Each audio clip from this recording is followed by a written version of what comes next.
Pleasant good morning to everyone and welcome. I would like to ask Mrs. Sharon Rose Gittins to lead us in prayer before we start. Yes, all stand.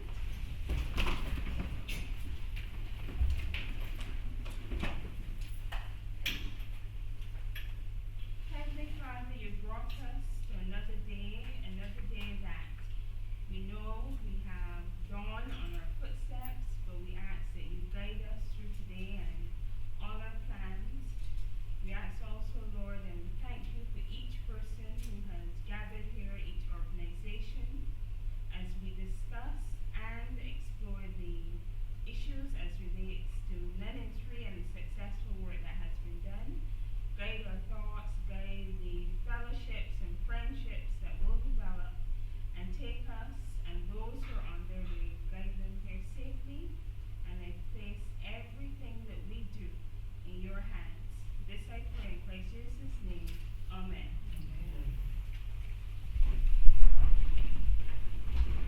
Thank you, Sharon Rose, and another welcome to you. The morning started quite good here in Barbados, didn't it? Let's say the dawn was as usual, but there's another dawn approaching us. We're very mindful that this dawn is perhaps not going to be as pleasant.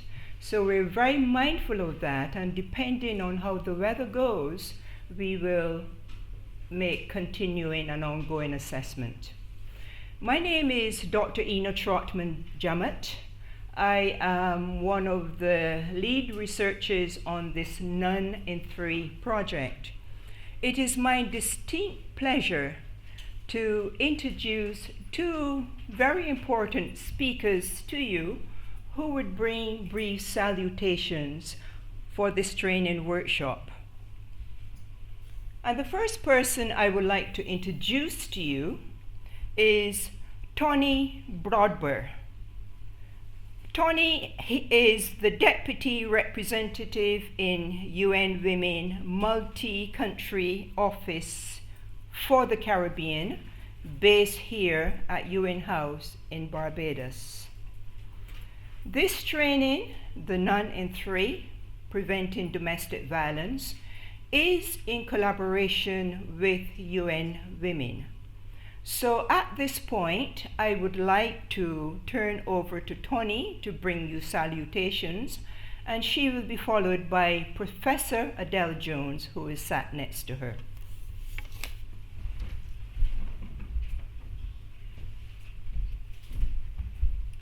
Thank you very much. Chairman of the Barbados Christian Council, Reverend Canon Noel Burke, President of the Barbados Evangelical Association, Reverend Dr. Nigel Taylor, Professor Adele Jones, Ni3 Director, Senior Research Fellow for the Ni3 Project, Ms. Dr. Ina Trotman-Jamet, other representatives of the Ni3 Project, coordinators for this morning's program of training, heads and members of non-governmental organizations, my fellow UN colleagues, members of the media, ladies and gentlemen, good morning. I hope all protocol has been fully observed. Today is an interesting morning. I think all of us have seen the news.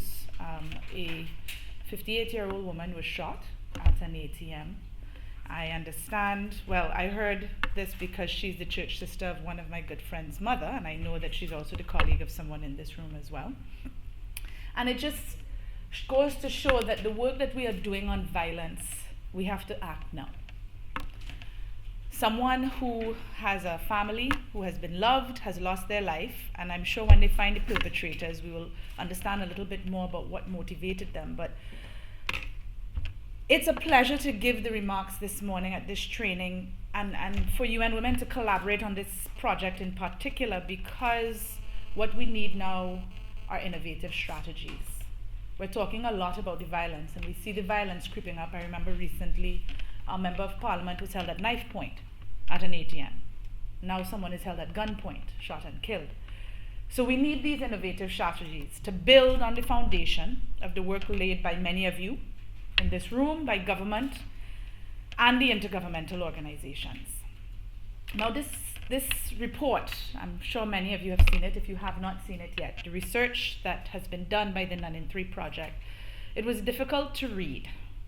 It's difficult to read because although we hear a lot of the numbers, seeing the faces behind the numbers, hearing their stories in their own words, especially as it regards to domestic violence, it adds color and a tangibility to the statistics to ensure that we're driven so that there's none in 3 anymore.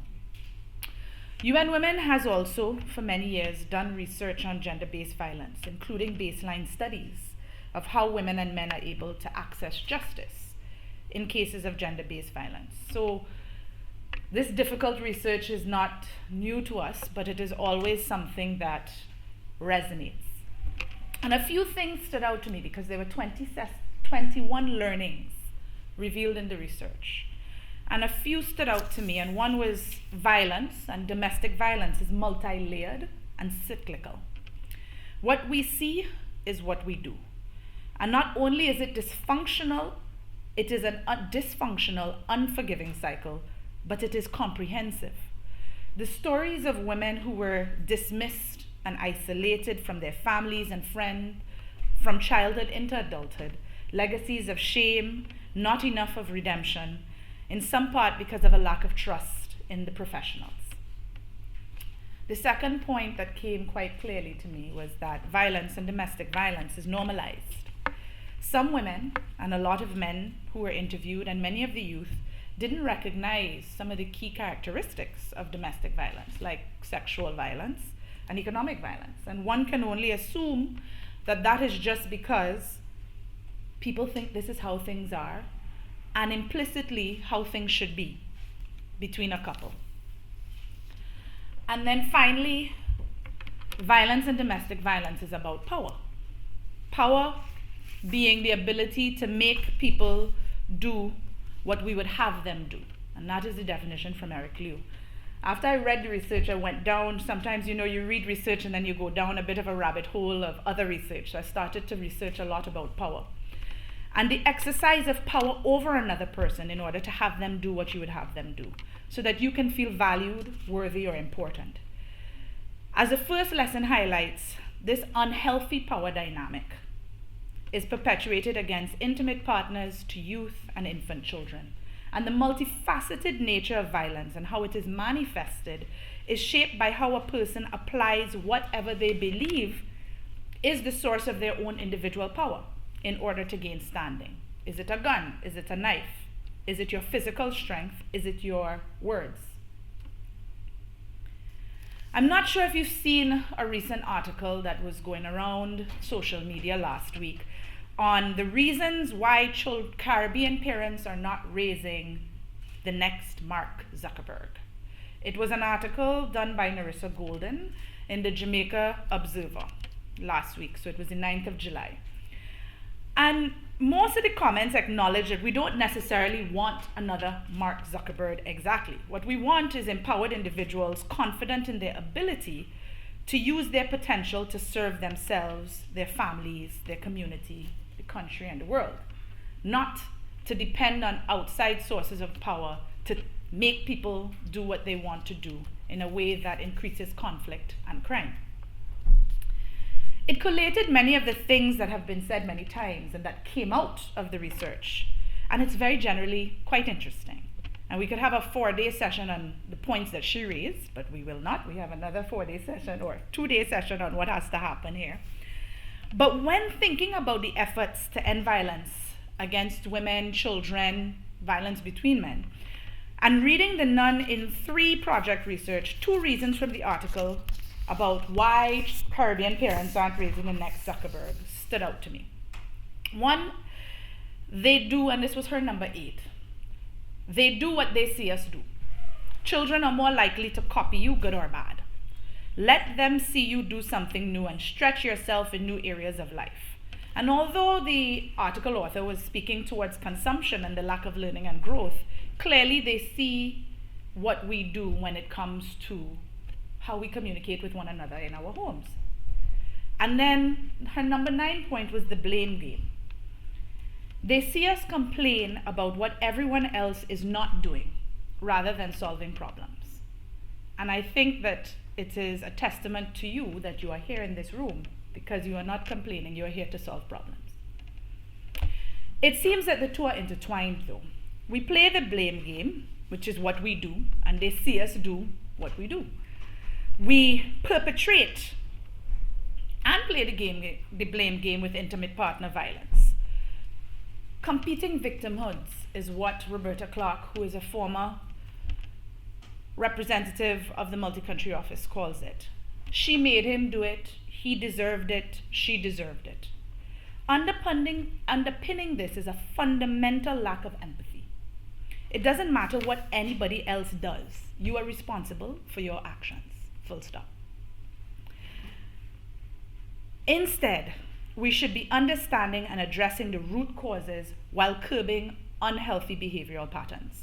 And this is what is especially inspiring about this training. It is action-oriented, research-based, and addresses how those who serve can and should refuel. I say this because, and I just want to expand on that, this is difficult work. Reading the research, you see the women. You see the survivors and victims of violence. You also need to refuel, to consult, to take care of yourself as well, because this is difficult work. The research paints a picture that is not, well, it's bleak. It's bleak, but it is not hopeless. Initiatives like this demonstrate that Caribbean people are resilient and determined to continue to learn, grow, and contribute to building sustainable and empowering communities for all people.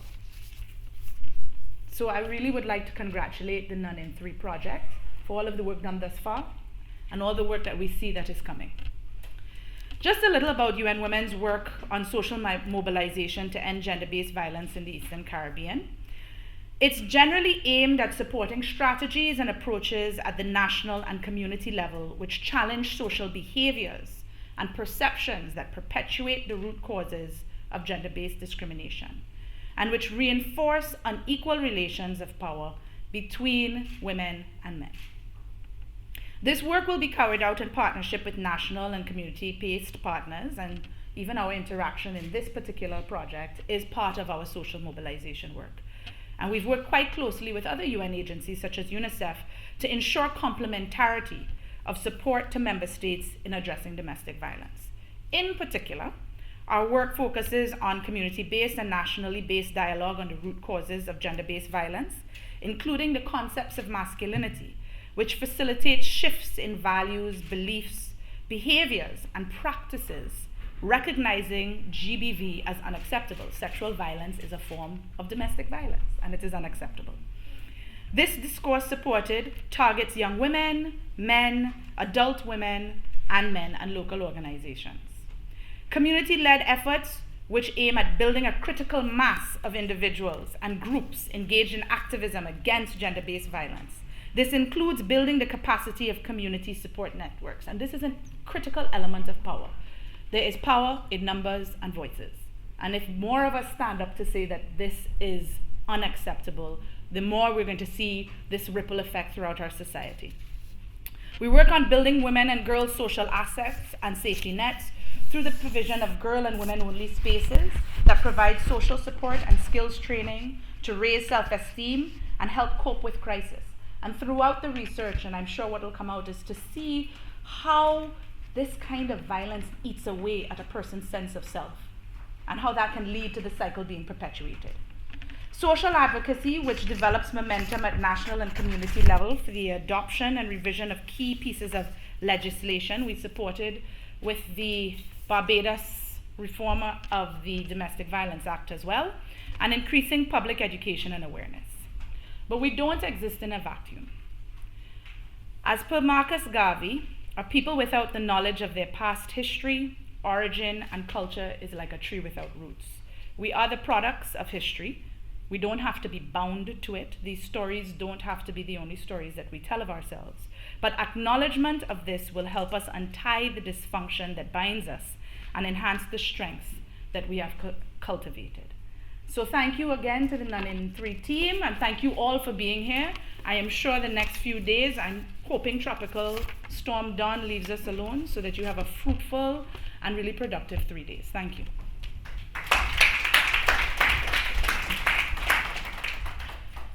Thank you, Tony, for encapsulating the reason why we're here today. Domestic violence infringes the basic right to security of the individual and affects society as a whole. It impacts on demography, education, and health systems. Also the economy, political participation, and the overall security of the country. Domestic violence is a universal problem which affects all parts of the social fabric. It transcends ethnic, gender, religious, generational, and economic lines. I would now like to pass you over to Professor Adele Jones. Adele is, amongst other things, the project director of Ni3. So she will now bring you salutations as well.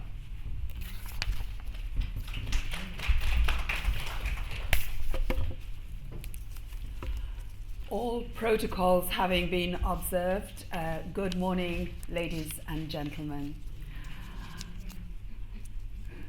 Ni3 is an interprofessional, multi-agency partnership project for tackling domestic violence in the Caribbean.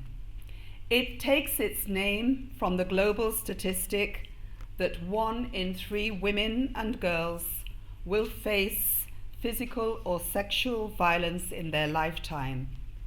It is a call to us all to commit to changing this reality.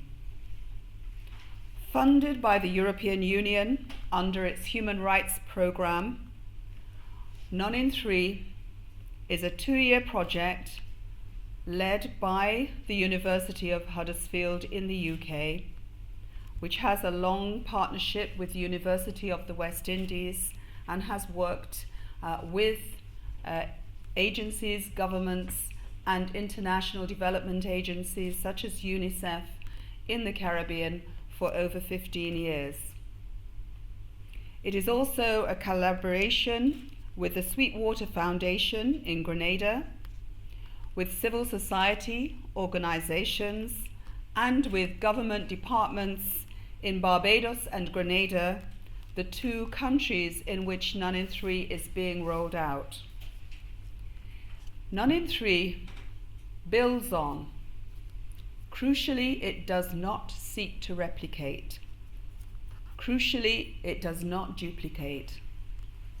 Crucially, it fully acknowledges the work, some of the excellent work that has been going on in the region and in Barbados in particular. But it seeks to add value in different kinds of ways. For example, Ni3 is building an anti-violence computer game for generating empathy among children and young people as a long-term prevention tool to begin to change attitudes that contribute to gender-based violence. Our computer game is called Jessie. Jessie can be played as a boy or a girl. We will be piloting Jessie in the autumn as the school term starts. We will pilot Jessie and we will evaluate whether game exposure is one of the tools that can be used to help to change children's attitudes. There is a growing body of research that shows that violent computer games can contribute to aggression, and violence, there is also a growing body of work that shows that pro-social games build children's cognitive and emotional intelligence skills in very specific ways. So we are working with a professor of digital games technology to try to do that. This is very innovative. Another thing that we're trying to do that is different, our research with women has focused on women in especially vulnerable circumstances. For example, we have conducted research with women who are disabled and experience domestic violence, women who are in same-sex relationships and experience domestic violence, women living with HIV, women who experience violence while pregnant.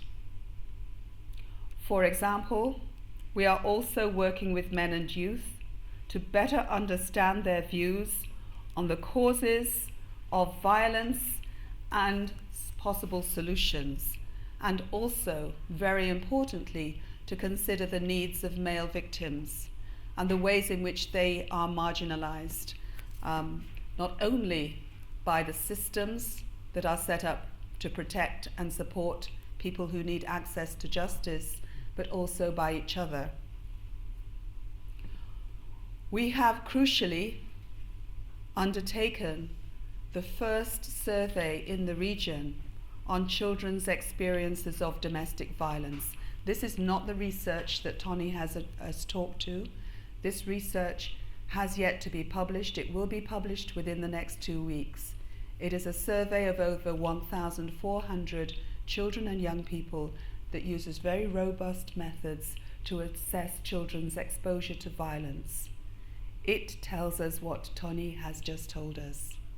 Children do what they see. They become the adults that we have created. Another example of the kinds of things that we're trying to do differently is in our public engagement strategy. We have a very dynamic and organic social media strategy which seeks to engage the general public in ways that are creative and innovative. For example, we have had members of the general public create films based on our research findings, microfilms, which are then displayed across Caribbean media houses to report on specific aspects of domestic violence. Well, last year we had a focus on International Artists' Day, which led to 3 poets producing poems that were performed around domestic violence. One of those poets, Akeem Chandler Prescott, a young man, he won an award in Barbados for his very powerful poem on the emotional abuse that young men face at the hands of women. So we are adding value in different ways, as indeed you all are by your presence here today. I want to leave you with one crucial message from Ni3, and it's this, and the message is in its name, Ni3. Domestic violence is not inevitable. Despite the scale of the problem, it is not normal. It is never acceptable, no matter how much we may think at times we can understand people's reasons and motivations. It is never acceptable. And I think despite the bleakness of some of our research findings, we must remember that it is always preventable. It is always preventable. There is nothing hopeless about this. One of the things that has stayed with me from the writing of this research report that Tony referred to is how women talked about how they felt as if the script of their lives had been written while they were children. They saw violence enacted to their mothers. They were witnesses to violence as little girls. They were victims of violence as little girls, and they could see a script that would begin to play out as they became adults. And they often watched in horror as they saw this script now being played out for their children. Another thing that stayed with me was hearing men and youth tell us that men are victims too, but they are laughed at and told to man up if they choose to share being a victim rather than being able to access support. And they also told us that violence in the family, violence in the community, is as much a problem of women who inflict violence as it is of men who inflict violence. Now we know that the scale of violence is different, whether depending upon who inflicts it and the way in which power is used. We know that gender inequality means that men have greater power and misuse it in greater proportions than women do, but women's violence is an important topic. We might not like to hear about it, but it is an important topic, especially in relation to children. And I think that these were very, very pertinent messages from our research. So we believe the Ni3 message is that we have a specific issue that particularly affects women and girls. There is no doubt about that. But we are not here about developing hierarchies of victimhood. What we are here about doing is saying this is a whole of society problem, and therefore we need whole of society solutions. It will take men and women working together, and we have to focus very specifically on what we're doing with our children. But there's nothing to be hopeless about, because you're here, and thank you.